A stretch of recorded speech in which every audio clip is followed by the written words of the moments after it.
A very good afternoon to you, ladies and gentlemen. I would like to take the opportunity to thank the local media for coming out and also, once again, to welcome our Jamaican guests, our visitors who have been with us now for almost a day.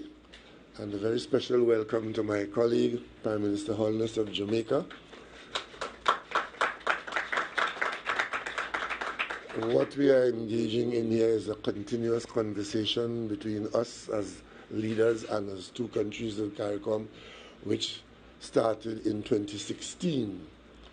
I'm repaying the favor today because in 2016 when I went to Jamaica, I had the small contingent and there was a huge Jamaican cabinet contingent discussing more or less the same issues for the same reasons.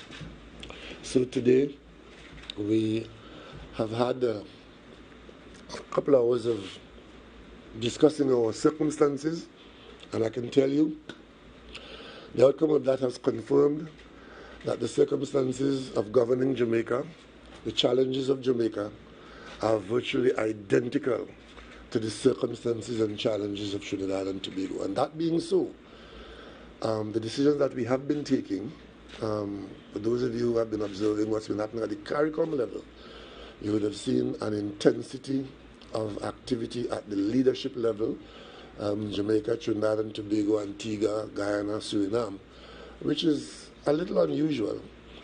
And I simply want to indicate that this is a commitment from the current pool of leadership that time is not on our side. And we have discussed a number of areas where we can cooperate more collaboratively, where we are committed to doing so, and we've had some very interesting actions to come. And I would like to allow our guest to indicate what he has been experiencing here in Trinidad and Tobago, and I trust that he's enjoying his stay with us. The casual stay as well as the work that we did this morning. So Prime Minister Holness, you have the floor to address our team here in Trinidad and Tobago and the Jamaican team who will be following us later on. Thank you very much, Prime Minister Rowley. First, let me say how pleased I am to be in Trinidad and Tobago, a place where I consider home. I have family here, many friends here from the University of the West Indies. I wasn't a part of the carnival scene, but subsequently I have made friends. But of course, you know, our two countries are very close. And so even though this is an official visit, and it has come with some amount of ceremony, which, by the way, I must say that the arrangements made for the visit have been excellent. And the Jamaican delegation is very, very pleased and very happy with the reception and the effort that the government has made in that regard. I'm also very happy to be here celebrating with you the 60th year of your independence. We have just completed our celebrations around our Independence Day and Emancipation Day, celebrating 60 years as well.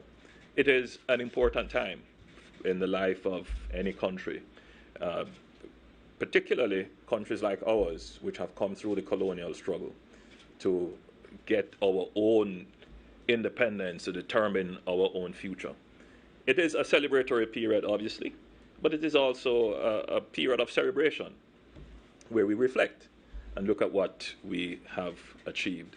And as I've been moving around the country, not too much now, I've only been here for a few hours, but I've seen that you have started the preparations for the celebrations. And they look pretty much like what we were doing in Jamaica a few days before. The national colors are up, and the music and the culture and so forth. And that's really good. So I'm happy to be here to join you in celebration of this great moment in your history. Whilst I am here, however, we have taken the opportunity to enhance our cooperation and to look at areas in which we could by greater effort, make even more benefit mutually for our two countries. 6 years ago, I invited Prime Minister Rowley to pay an official visit to Jamaica. This was against the context of concern in Jamaica, and I suspect in Trinidad as well, about our relations, trade and otherwise. And I must say that when Prime Minister Rowley visited Jamaica, we were very happy to receive Prime Minister Rowley. The business sector, I believe they had put on an event for you, the private sector, and it started a movement towards enhanced cooperation between our two countries. As a result of that, we were able to create a pathway to deal with trade complaints, and today we signed a Memorandum of Understanding on that cooperation. And that pathway, I believe, has been very useful for both our countries in improving trade relations. We today discussed important issues to do with the free movement of skilled labor, structured movement of free labor in CARICOM. You know, there's been, I would say, sometimes more talk than action on the realization of the CARICOM dream, a dream that great men like Eric Williams would have wanted to see materialize, realizing that the greater our cooperation, the mutual benefit for all is assured. And I want to commend and say thanks to Prime Minister Rowley for backing up the expressions of fulfilling CARICOM with actual action in legislation and implementation to recognize legislatively certain skilled areas of labor that can move freely in CARICOM. The CSME is only going to materialize when you not only have free movement of goods, but also free movement of labor and free movement of capital. That allows for a more efficient allocation of resources. It allows for the expansion of trade and opportunities, and it brings life and meaning to this business of regional integration. We oftentimes want to see ourselves as competitors. That's healthy, that's natural, but there's another dimension. We have to also see ourselves as partners, and that is also healthy and beneficial to all of us. And in that regard, we looked at the issue of national security. And we looked at national security from a multidimensional perspective. Cybersecurity, that's a domain in which we have to pay attention. But then there is the real issue of crime and violence. And we delved into that issue. But there is a commonality which we have observed, and Prime Minister Rowley has been speaking on this matter. I saw several of his statements in following the Trinidadian press, and one of the statements that caught my attention was Prime Minister Rowley's declaration that violence is a public health issue. And we have been saying this in Jamaica as well. And it is important that the Jamaican public and the Trinidadian public come to a realization that countries like ours, at our stage of development with our economic profile and our culture and historical factors, do play a role and probably explains why violence is used so often, or is the choice of action to resolve conflict in our society. We really need to take a public health approach in looking at why is it that violence features so heavily in our social transactions and how we resolve conflict. To this end, Prime Minister Rowley and myself, we shared notes on what our respective governments were doing in Jamaica. We have put in place a National Commission for the Prevention of Violence to really study the pathology and to coordinate the government's actions towards a more systematic approach in treating with violence. And Prime Minister Rowley is doing similar, and we are going to be collaborating more closely on this issue. In addition to much more closer collaboration and information sharing to deal with issues of crime, cross-border and transnational. So on the issue of national security, I would report that we are making significant progress. We also discussed areas where we have natural talents in culture, sports, music, carnival, and athletics, and we have agreed that we're going to collaborate much more closely in these areas. So we will be inviting schools from Trinidad and Tobago to participate in some of our sporting competitions in Jamaica, and we will be exploring ways in which Jamaica can benefit from the incredible costume design talents that are here in Trinidad and Tobago, amongst other areas of collaboration and cooperation. We also spoke, going back now to business, about bilaterally enhancing cooperation with regards to our process of business registration. And I think that is an area that could really create an explosion in trade and commerce between our two countries. There is absolutely no reason why a company registered in Trinidad and Tobago should not be noticed as registered in Jamaica and vice versa.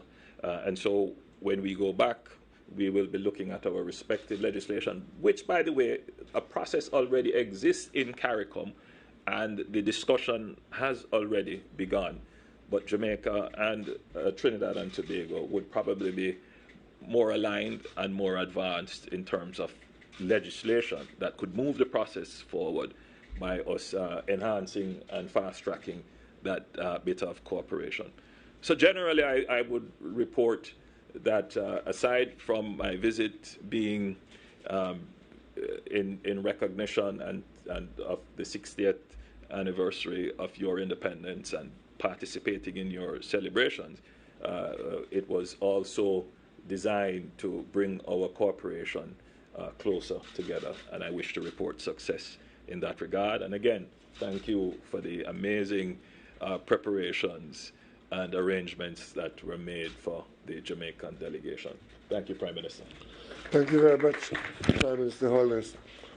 I trust that you would have gathered from the synopsis given by Prime Minister Holness that Trinidad and Tobago's initiatives in holding the CSME as a front burner item in CARICOM is receiving the requisite support from the largest component of the CARICOM market outside of Haiti. And we expect that the commitment that we made recently in Suriname to remove non-tariff barriers, given the energies we're putting into that now and the role that non-tariff barriers play in suppressing the effectiveness of the single marketed economy, could now see some peeling away of those things, and work is going on there, and we trust that the market will benefit from that.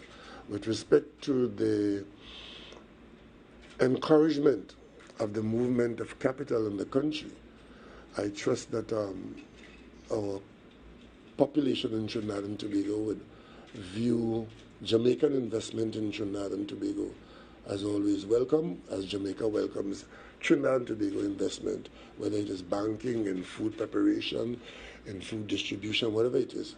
Because at the end of the day, what this CARICOM thing is about is creating the largest possible market for a supplier.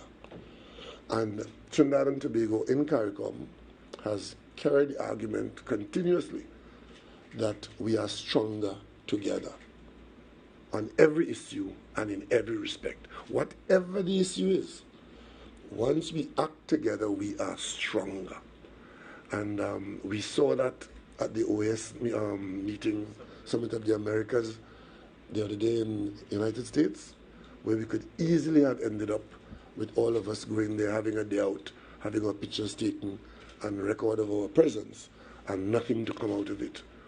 We had a meeting in Los Angeles, and at that meeting we sat down and said, we are stronger together, we speak with one voice to the United States, and the outcome of that is that we do now have some serious practical work going on, noticed by the Office of the President, led by the Vice President, on CARICOM special issues, finance, energy, and food security. So we are going down that road, and as a participant of the National Championships in Jamaica, I'm looking forward to our youngsters receiving that invitation and participating in the world-famous Jamaica High School Championships, and that we believe will bring us closer than anything else at the moment as we look at the business sector. And so I'd like to open the floor for a few questions, if you may have for Prime Minister Holness, maybe for myself, and after you have a few questions, we thank you very much. Drew Brown, TV6 News. Yes, please identify yourself and place your question. Drew Brown, TV6 News, to either Prime Minister. Given the conversations that you have referred to when you first visited Jamaica, Prime Minister, in terms of trade and so on, what would you say now would be the state of trade relations between Trinidad and Tobago and Jamaica at this time? On a scale of 0 to 10, I would say that we are about a 8 now. Yeah. And at that time, we were at a 2. Because why I went to Jamaica, you may recall, excuse me, when I went to Jamaica at that time, it was in response to an actively organized boycott of Trinidad and Tobago's produce and manufactured goods. And when you bear in mind that Jamaica is our largest market, and those who manufacture in Trinidad and Tobago, if they do not sell their manufactured produce out into CARICOM, then the unemployment and the loss here is ours. At that time, the situation was such that what turned out to be bureaucratic obstructions to trade were being mishandled, and the Jamaicans were annoyed that we were not responding to their complaints and that they were being hard done by, and a boycott was being organized by a group that shall remain nameless, who incidentally, as the Prime Minister said, when I got to Jamaica, the way it was dealt with, after we had a meeting with the Cabinet and my team, which incidentally on that occasion included a member of the opposition in Trinidad and Tobago, we had so diffused it in the meeting, realizing that it wasn't a political difference that was fueling this, that the visit turned out to be an event that the private sector organized to be a lunch. And then the key thing in the lunch was who really was organizing the boycott. So, but it turned out that we settled our differences, and for me it was a very satisfying trip too, because I found that I had so many Mona friends from my universities in the Jamaican cabinet that it made life quite simple. From the Speaker of the House, former Speaker Pernell Charles, who is now retired. His son is now a member of the government of Jamaica. Paul and I we were on campus together. He was a union activist and I was a student, but I knew him way back then. And a number of persons, Minister Samuda, Yes. we were trade ministers together, we worked around the Caribbean together. So it was relatively easy for me to convince the Jamaican cabinet that we were dealing with something that was soluble. And since then, our trade relationships have continued to grow and improve. And today, actually, what I should have done was to apologize for the absence of Minister Paula Gopi-Schoon, who should have been here, but unfortunately she's in isolation. She's picked up COVID.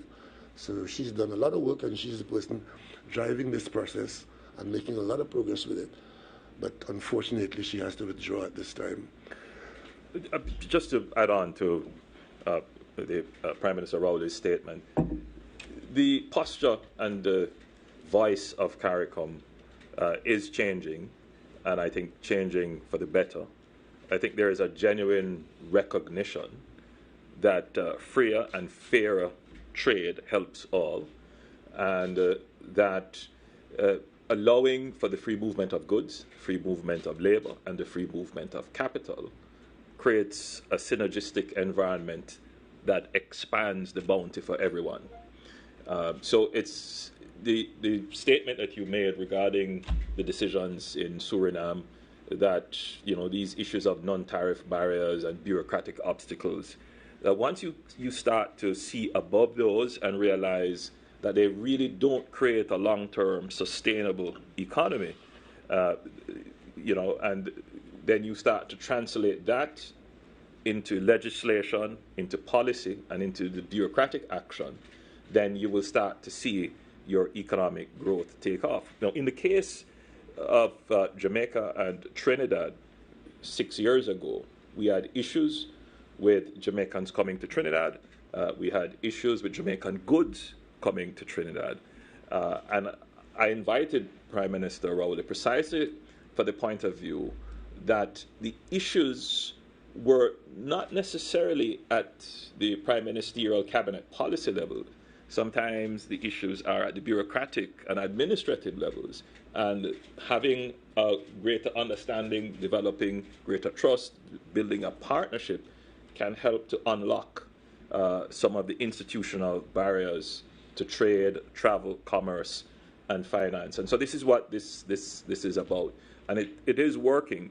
And in a world of uncertainty, where there can be an exogenous shock, there can be something over which our economies have no control and have nothing to do with, we will need each other more than ever. And so it is important that there is strong relationship, government to government, regionally, to be able to withstand shocks. And what you would have seen coming out of the Summit of the Americas is a greater concentration on the region, that we need to be stronger regionally. We need to secure our food supply. We need to secure our energy supply. Equally, we need to secure the labor that we'll need, and we need to secure the financing that we need. And once that becomes the realization that we need to work together as a region so that we can become resilient and sustain ourselves against external shocks, we will have a clearer path to the prosperity of our people. I may want to just say, you would have observed that the United States has just made a statement about focusing on the flow of arms and ammunition into the Caribbean. That didn't come about by accident.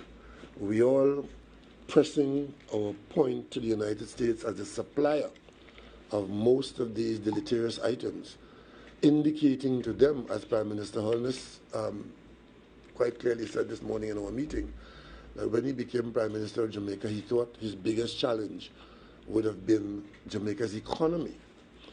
But it is turning out that his biggest challenge is the national security challenge of Jamaica, which is the same thing we are facing here.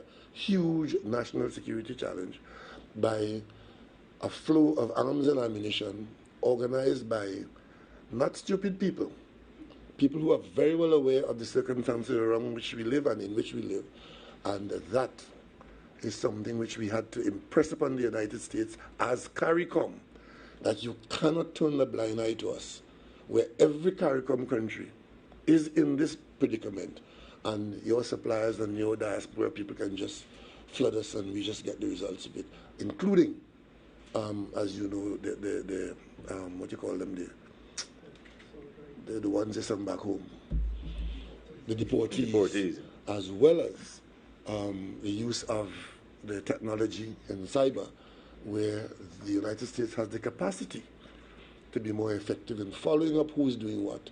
And it is something that we are cooperating on, and we will continue. Today we signed on to that MOU, and we had some discussions for further closer cooperation and information sharing between Jamaica and Trinidad and Tobago on this particular matter of the external forces and effects of small arms and assault weapons in our country coming from the United States. Just to add on to what Prime Minister Rowley has said, it's amazing when we exchange notes on the national security front, the similarities and commonalities, not just on the violence front, but on the elements that fuel it and enable it. So weapons are an enabler of violence, how they get into our countries, and the people who are financing them and sending them. There is just an incredible level of commonality. And so, whilst we won't say too much on what we're going to be doing, but certainly along the lines of collaboration and sharing information, we will be able to have an impact. But from a political standpoint, especially geopolitically, we need to amplify our voice regarding the flow of small arms and light weapons into our region, which, as we always say, we don't make guns, we don't make ammunitions, but they are so widely available in our society. Go ahead. Good afternoon, gentlemen. Jensen Levin with the Newsday. Prime Minister Holness, you spoke of similarities in terms of crime in Jamaica that Trinidad has. Our, excuse me, our acting commissioner of police recently said that there's an issue with guns coming through illegal ports. Is that something that Jamaica is facing as well? So the importation, the illegal importation of weapons into Jamaica comes both through our legal ports, our established ports, and that is something that we have to address. But it is also coming in on boats coming from South America or from Haiti. So it comes in both. But the one that we are really concerned about are those that are coming in through our legal ports. Because if you think of it, it is where you have placed your most institutional resources. And if it is coming in through your ports, then it speaks to a high level of possible corruption in the port system and in the customs system. So we're concerned about that. I won't speak too much about what we are doing, but in recent times we have integrated customs into our national Get the Gun strategy and other strategies that we have. And as it relates to the illegal importation through unregistered ports or boats coming in, we have increased our surveillance and our offshore patrolling. And in recent times, we're having success in stemming that flow. That same issue as well. You also mentioned an action crime plan.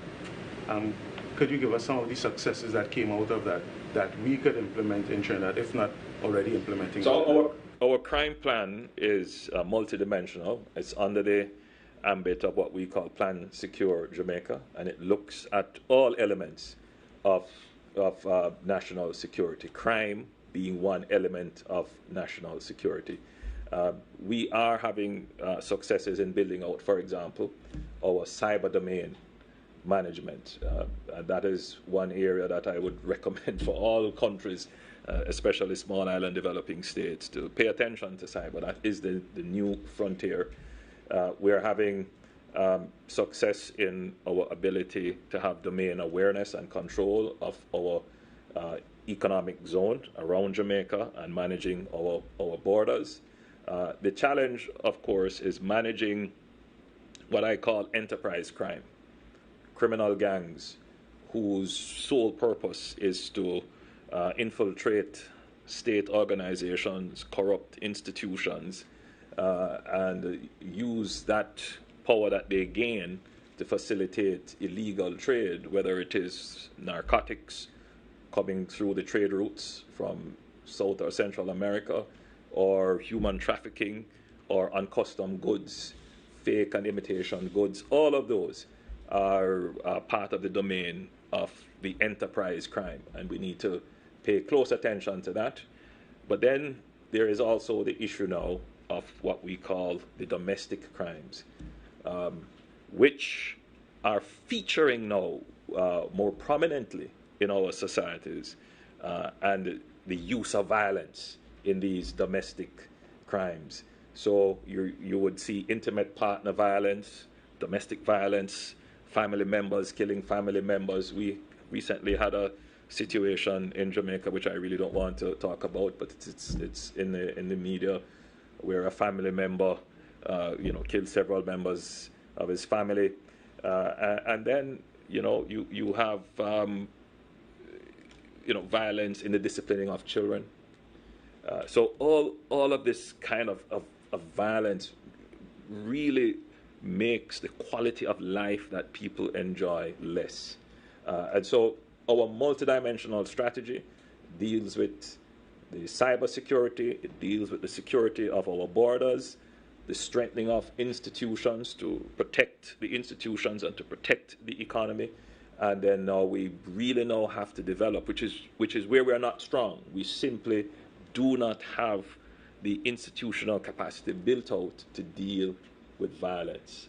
And that will require new legislation. It will require an increase in the professionals to treat with it, because when we speak about violence, we tend to stop at the act and not follow through on the trauma. So we tend to want to focus on the perpetrator of the violence, less so on the victim and what they suffer. And so we will have to build out an entire articulated structure of the psychologists and the social workers and the other support mechanisms to treat with the victims, so that they don't go on to produce perpetrators. So we break the cycle. And that's an entirely new system that we will have to enhance and create. Well, let me thank you, Prime Minister Holness, firstly for coming and for being such a wonderful guest to us, sharing all your experiences. And we look forward to you continuing to enjoy your stay here in Trinidad and Tobago and joining us in our 60th anniversary celebrations. Thank you, Prime Minister. Much. My great pleasure.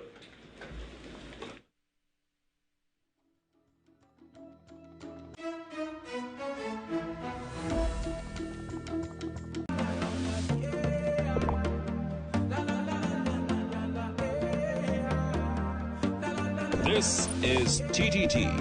Live for local.